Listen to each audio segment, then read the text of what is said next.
This video completes Chapter 8, moving from rainwaters to waters from the melting of snow and ice. Ta de apokionos kai krustalon ponera panta. Hokotan gar hapax page, uk eti esten archaen pusin katistatai, ala tomen autu lampron kai kupon kai gluku ek pegnutai kai apanisdetai. To de tolodestaton kai statsmodestaton lepetai. But waters from snow and ice are all of them bad, for once frozen, they never recover their original nature, but the part that is clear and light and sweet separates out during the congealing and disappears, while the muddiest and heaviest part remains. At vero aquae ex nive ac glaciae productae omnes malae sunt, cum enim semel concretae fuerent, non amplius in pristinam naturam restituuntur, sed quod quidem in ipsa clarum, et leve, et dulcest excernitur ac disperditur, quod vero turbidissim est ac ponderosissimum relinquitur. Hippocrates says water from melting snow and ice is the unhealthiest kind of water, and he gives his reasons. I remember my mother warning me about this when I went outside as a little kid in the wintertime. This was a topic to be debated among sophisticated as well as effete Greeks and Romans for centuries to come. For example, as reported in the 5th topic of the 19th book of his Attic Nights by Aulus Gellius, a Roman writer and grammarian from the 2nd century CE. The 5th topic is called Ex Aristotelis Libris Sumptum, quod nivis aqua potui pessima sit, et quod ex nive crystallus concreatur, as translated in the Loeb edition, taken from the works of Aristotle, that snow water is a very bad thing to drink, and that ice is formed from snow. In the following account, what Aristotle actually said about ice was not this, but that water formed from ice was unhealthy. In Tiburte, rus concesseramus homines amici divitis, aestate anni flagrantissima, ego et quidam alii aequales et familiares mei, eloquentiae aut philosophiae sectatores. Erat nobiscum vir bonus ex peripatetica disciplina, bene doctus et Aristoteles unice studiosissimus. Is, nos aquam multam ex diluta nive bibentes coercebat severiusque increpabat, ad hibebat nobis auctoritates nobilium medicorum, et cum primis Aristoteles philosophi. In the hottest season of the year, with some companions and friends of mine who were students of eloquence or of philosophy, I had withdrawn to the country place of a rich friend at Tibur. There was with us a good man of the peripatetic school, well trained and especially devoted to Aristotle. When we drank a good deal of water made of melted snow, he tried to restrain us and rather severely scolded us. He cited us the authority of famous physicians, and in particular of the philosopher Aristotle. When the party continued to drink the snow water anyway, this man went to the library that was in the Temple of Hercules in Tibur and brought back the relevant volume of Aristotle. In eo libro scriptum fuit de terramam esse potu aquam e nive, itemque solidius latiusque concretam eam quam crystallon Graeci appellant, causaque ibi adscript est huiusque modi. In that book, it was written that water from snow was very bad to drink, as was also that water which was more solidly and completely congealed, which the Greeks called krustallos, and the following reason was there given for this. Gellius then quotes or paraphrases in Latin what Aristotle had said, but as he often does in Attic Nights, decides to provide an excerpt directly from the Greek text. The book is the Problemata Physica, Physical Problems, which Gellius had cited by name in the previous topic and which we cited in the earlier section in AWP about human sweat. You'll recall that the format in that book is to pose a physical problem in the form of a question and then possible answers. Quoniam cum aqua frigore aeres duratur et coet, necessum est fieri evaporationem, et quandam quasi auram tenuissimam exprimi ex ea et emanare. Id autem inquit, in ea lavissum est quod evaporatur, manet autem quod est graveus et sordidius et insalubrius, atque id pulsu aeris verberatum in modum coloremque spumae candidae oratur. Sed aliquantum quod est salubrius deflari atque evaporare ex nive indicium illud est, quod minor fit illo quod ante fuerat quam concresceret. That when water is hardened by the cold air and congeals, it necessarily follows that evaporation takes place and that a kind of very thin vapor, so to speak, is forced from it and comes out of it. But its lightest part, he said, is that which is evaporated. What remains is heavier and less clean and less wholesome, and this part, beaten upon by the throbbing of the air, takes on the form and color of white foam. But that some more wholesome part is forced out and evaporated from the snow is shown by the fact that it becomes less than it was before it congealed. And the direct quote from Aristotle, or as is believed today, pseudo-Aristotle, Verba ipsa Aristoteles ex eo libro pauca sumpsi et adscripsi. Dia ti ta apokionos kai krystalon hydata paulastin. Hotipantos hydatos pegnumenu to leptotaton kai kupotaton exatmiste. Semeonda hoti elaton ginetai e proteron hotan take pagan. Apeleluthotos un tu hygienotatu, ananke ae to katele pomenon keron enai. I have taken verbatim a few of Aristotle's own words from that book and added them here. Why is the water made from snow or ice unwholesome? Because from all water that is frozen, the lightest and thinnest part evaporates, and the proof of this is that when it melts after being frozen, its volume is less than before. But since the most wholesome part is gone, it necessarily follows that what is left is less wholesome. We are going to see the source for this scientific experiment, in which a quantity of water is weighed before being frozen and again after being melted, when we resume with AWP. But to stick with the period of the Roman Empire a moment longer, the matter was not settled. In fact, the banqueters in Athenaios' Deipno Sophistae, which was written roughly a century after Gellius, came to the exact opposite conclusion, in the middle of a long discussion about wine and then about water. Ta de epiruta kai ex ocetu hos epipan beltio ton stasimon, coptomenata malacotera ginetai.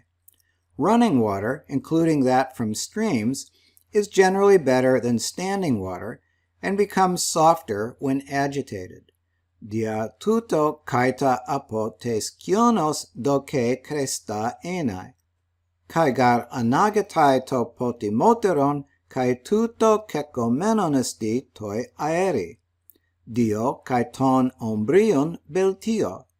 Kaita ec crystallu de diato cupotera enai. That is why water from melting snow is also thought to be good, because the more drinkable portion rises to the top and is broken up by contact with the air. For this reason, it is superior to rainwater, as is water from ice, since it is quite light. But let's resume with AWP.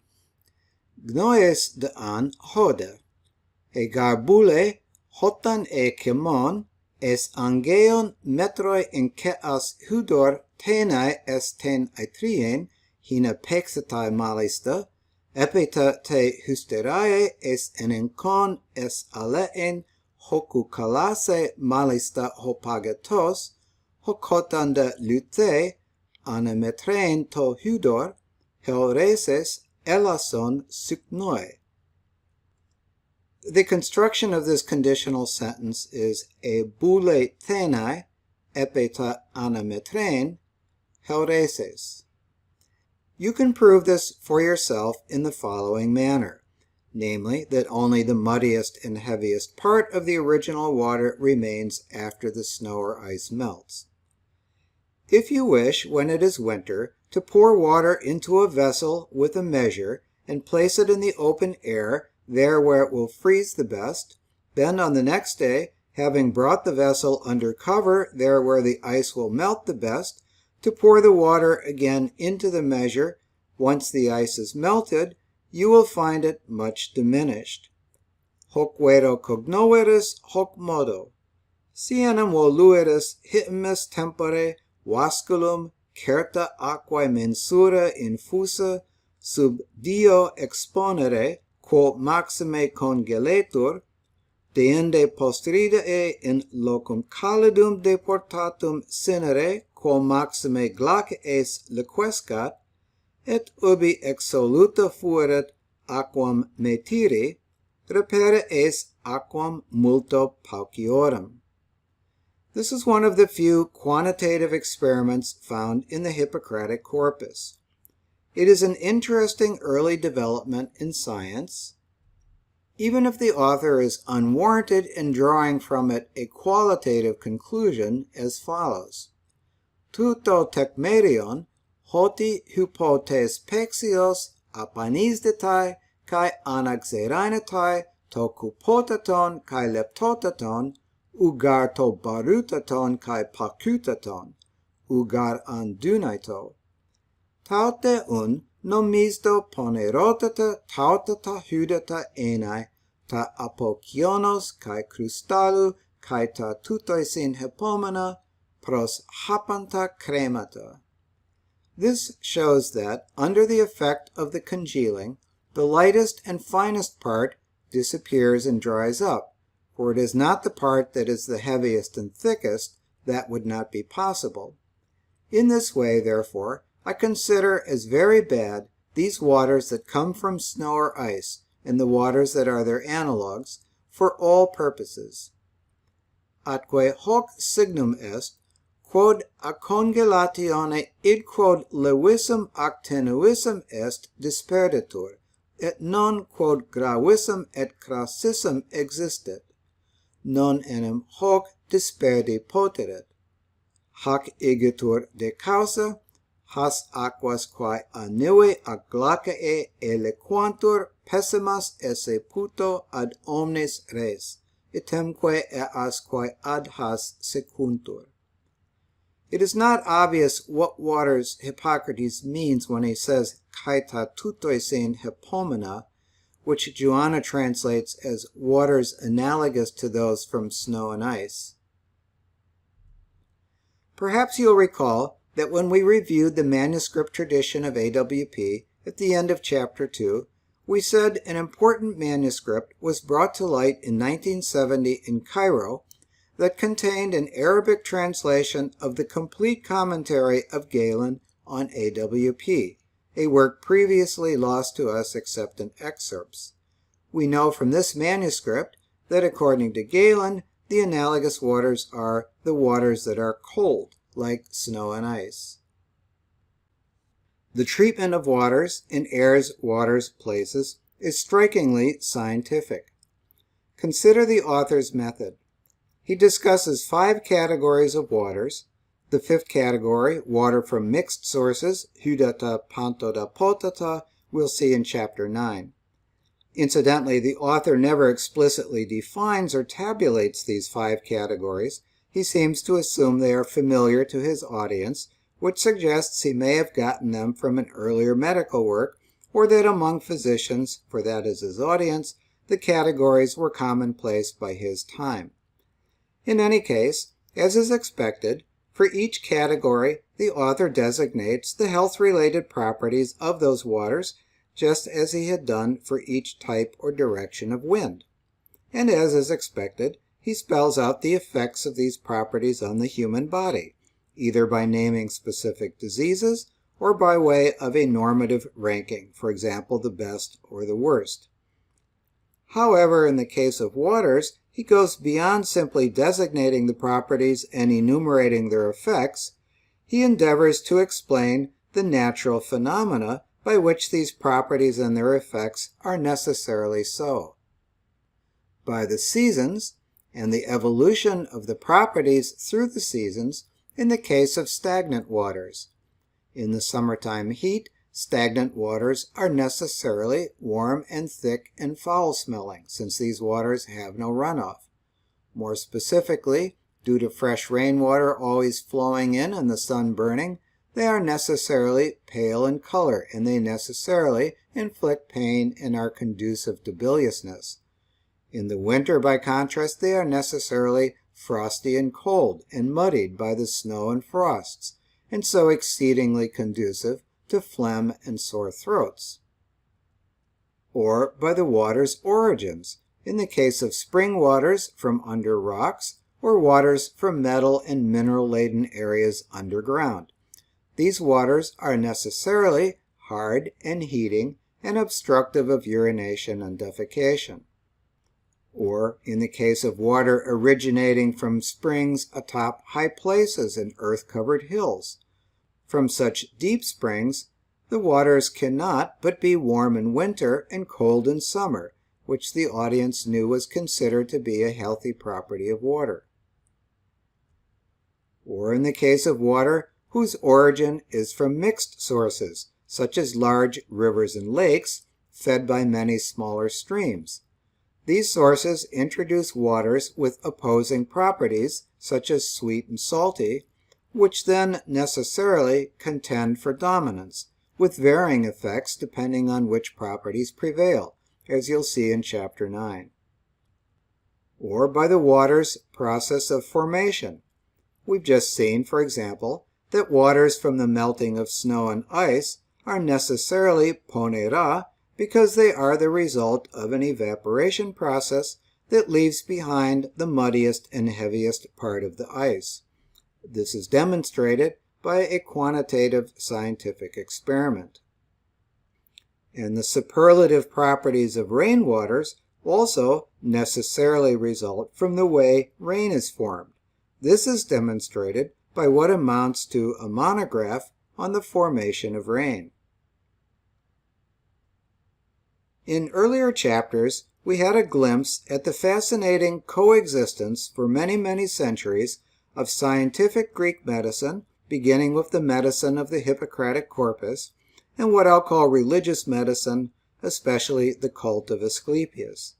Equally interesting is the relationship over the centuries between scientific Greek medicine and Greek philosophy. This relationship begins very early.